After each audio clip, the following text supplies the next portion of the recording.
اتنی بڑی تعداد میں ایک مقام پر صحابہ کرام کسی دوسری جنگ میں شہید نہیں ہوئے۔ اے مدینہ سے محبت رکھنے والوں سنو، مسجد نبوی سے متصل ایک محلہ تھا جس میں بنو نجار کا خاندان رہتا تھا۔ اسی خاندان میں ایک عظیم خاتون ام عمارہ رضی اللہ تعالی عنہا تھی، جن کے دو بیٹے تھے، عبداللہ اور حبیب رضوان اللہ علیہم اجمعین۔ ام عمارہ کو رسول اللہ صلی اللہ علیہ وآلہ وسلم سے بڑی محبت تھی۔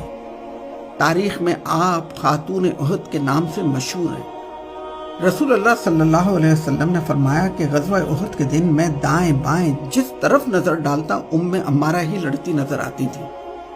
اس عظیم خاتون کو تحفظ ختم نبوت صلی اللہ علیہ وآلہ وسلم کی راہ میں شہید ہونے والے فرزند کی والدہ ہونے کا بھی اعزاز حاصل ہے۔ ان کے بیٹے حبیب بن زید عمان سے مدینہ واپس جا رہے تھے کہ یمامہ کے قریب جھوٹے نبی ملعون مسیلمہ کذاب نے پکڑ لیا۔ مسیلمہ کذاب گرفتار حبیب بن زید کے جسم کا ایک ایک حصہ کاٹتا جاتا، کہے لگاتا اور پوچھتا جاتا تھا کہ کیا اب تصدیق کرتے ہو کہ مسیلمہ اللہ کا رسول ہے؟ آپ رضی اللہ تعالیٰ عنہ کا ایک ہی جواب ہوتا تھا کہ محمد صلی اللہ علیہ وسلم اللہ کے آخری رسول ہیں۔ اسی تشدد کے دوران حبیب بن زید کی شہادت ہو گئی۔ آپ قیامت تک ختم نبوت صلی اللہ علیہ وسلم کی راہ میں قربانیاں دینے والوں کے لیے مثال بن گئے۔ ام عمارہ نے اپنے بیٹی کی شہادت کا سنا تو اللہ کا شکر ادا کیا۔ ام عمارہ کا اللہ کے نبی سے محبت کا قصہ یہاں ختم نہیں ہوتا۔ عہد صدیقی میں خالد بن ولید کے لشکر میں اپنے دوسرے بیٹے عبداللہ کے ساتھ شامل ہو کر یمامہ پہنچی، جہاں اسی جھوٹے نبی مسیلمہ کذاب کے ساتھ خون ریز جنگیں ہوئیں، جنہیں مارکہ یمامہ کہا جاتا ہے۔ ان جنگوں میں 1200 صحابہ رضوان اللہ علیہم اجمعین نے تحفظ ختم نبوت کی راہ میں جام شہادت نوش کیا۔ اتنی بڑی تعداد میں ایک مقام پر صحابہ کرام کسی دوسری جنگ میں شہید نہیں ہوئے۔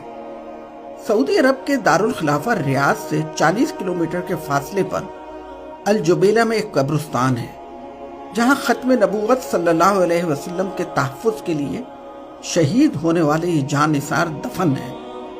رسول اللہ سے محبت رکھنے والوں ذرا غور سے سنو، ام عمارہ، بیٹا عبداللہ اور وحشی بن حرب رضوان اللہ علیہم اجمعین جنگ یمامہ کے دوران اس جھوٹے نبی کو تلاش کرتے کرتے قریب پہنچ گئے اور ایک ساتھ وار کیا، لیکن وحشی کی برچھی نے اس ملعون کو جہنم واصل کر دیا۔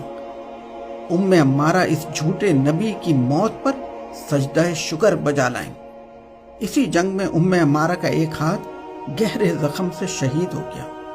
خالد بن ولید نے ان کا بڑے خلوص سے علاج کیا۔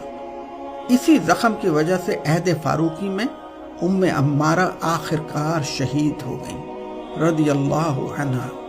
اے مدینہ جانے والے مسافروں، عہد کرو کہ تم رسول اللہ صلی اللہ علیہ وآلہ وسلم کو آخری نبی مانو گے اور دنیا سے منواؤ گے۔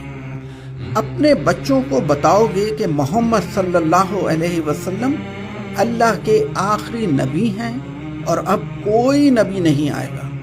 اللہم صلی علی